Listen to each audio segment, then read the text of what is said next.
Привет, меня зовут Артем, и вы находитесь на канале Android Insights. В этом видео я разберу Coroutine Context, что это такое, зачем он нужен и как его использовать. Я рассмотрю все основные элементы, включая диспатчеры, job и другие важные компоненты. Поехали! Coroutine контекст — это интерфейс в Kotlin, который определяет контекст для выполнения корутины. Проще говоря, это набор параметров, который управляет, где и как будет выполняться корутина. Контекст корутины позволяет настраивать ее окружение, обеспечивая гибкость и контроль над ее выполнением. Контекст корутины включает в себя такие элементы, как диспатчер, job, coroutine name и coroutine exception handler. Давайте рассмотрим каждый из них подробнее. Первый элемент — это диспатчер. Он определяет поток или пул потоков, на котором будет выполняться корутина. В Kotlin есть несколько встроенных диспатчеров, каждый из которых предназначен для различных типов задач. Этот диспатчер использует пул общих потоков, оптимизированный для выполнения задач, требующих интенсивных вычислений, например, для сложных математических вычислений или обработки больших данных. Этот диспатчер предназначен для выполнения задач ввода-вывода, таких как чтение и запись файлов, сетевые операции и взаимодействие с базами данных. Он оптимизирован для задач, которые обычно блокируют поток.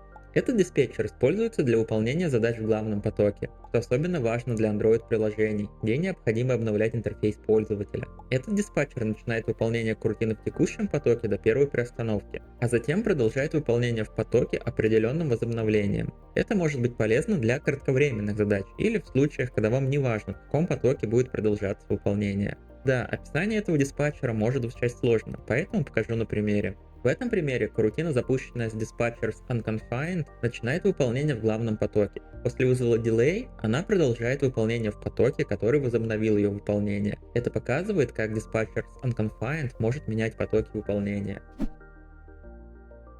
Job представляет собой элемент контекста, который контролирует жизненный цикл корутины. С его помощью можно отменять корутину, отслеживать ее состояние и управлять зависимостями между корутинами. Job помогает управлять состоянием корутин. Например, вы можете отменить корутину, если она вам больше не нужна, или отследить ее завершение, чтобы выполнить последующие действия. Job имеет различные состояния: Active, Completing, Cancelled и Completed. Эти состояния позволяют точно управлять жизненным циклом корутины.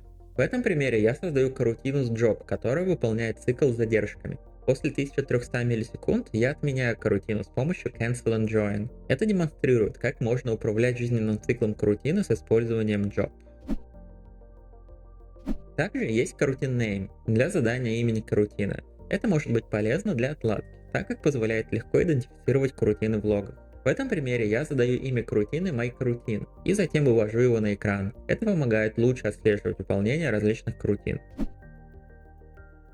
Coroutine Exception Handler используется для обработки исключений, которые произошли в корутине. Это особенно важно для обеспечения устойчивости приложения и предотвращения крэшей. В этом примере я создаю обработчик исключений, который просто выводит сообщение об ошибке. Затем я использую этот обработчик в контексте корутины, что позволяет перехватить и обработать исключения. Теперь давайте посмотрим, как создать и использовать coroutine контекст на практике. Важно понимать, что контекст корутины может быть составным, включающим несколько элементов одновременно. Например, вот как мы можем создать контекст с диспетчером IO и именем корутины. В этом примере я создаю контекст с диспатчером IO и именем myCoroutine. Затем запускаю корутину с этим контекстом. Использование контекста позволяет мне легко изменять среду выполнения корутины. Контекст корутины может быть составным, включающим несколько элементов одновременно. Мы можем комбинировать элементы контекста с помощью оператора сложения. Здесь я создаю контекст, который включает диспатчер по умолчанию, имя корутины и новый job. Это позволяет мне гибко управлять выполнением корутины. В этом примере дочерняя корутина наследует контекст родительской корутины, созданный с помощью run-blocking, но переопределяет диспатчер на IO. Это позволяет гибко изменять контекст выполнения для каждой корутины. Интересно, что элементы контекста можно не только складывать, но и вычитать. Например, можно удалить элемент из контекста. Теперь давайте посмотрим, как создать свой собственный элемент контекста. Например, я могу создать элемент контекста для логирования. В этом примере я создаю кастомный элемент контекста для логирования. Я определяю класс LoginContext, который наследует Abstract Coroutine Context Element и использую его для логирования событий в корутине. Для того, чтобы получить текущий контекст корутины, можно использовать расширение Coroutine Context. В этом примере я просто вывожу текущий контекст корутины на экран, используя расширение Coroutine Context. Итак, я рассказал, что такое Coroutine контекст, его основные элементы и как с ним работать. Я показал, как комбинировать элементы контекста и наследовать их, а также как использовать такие важные компоненты, как dispatcher, job, Coroutine Name и Coroutine Exception Handler. А также показал, как вычитать элементы контекста и создавать кастомные элементы, такие как логин контекст. Coroutine контекст — это мощный инструмент для управления выполнением корутин в Kotlin. Подписывайтесь на мой YouTube канал, если не хотите пропустить это и будущие видео. Ставьте лайк, если данное видео вам понравилось и было для вас полезным. Если у вас есть вопросы, оставляйте их в комментариях. Также подписывайтесь на мой Telegram канал. Спасибо за просмотр, всего хорошего, пока.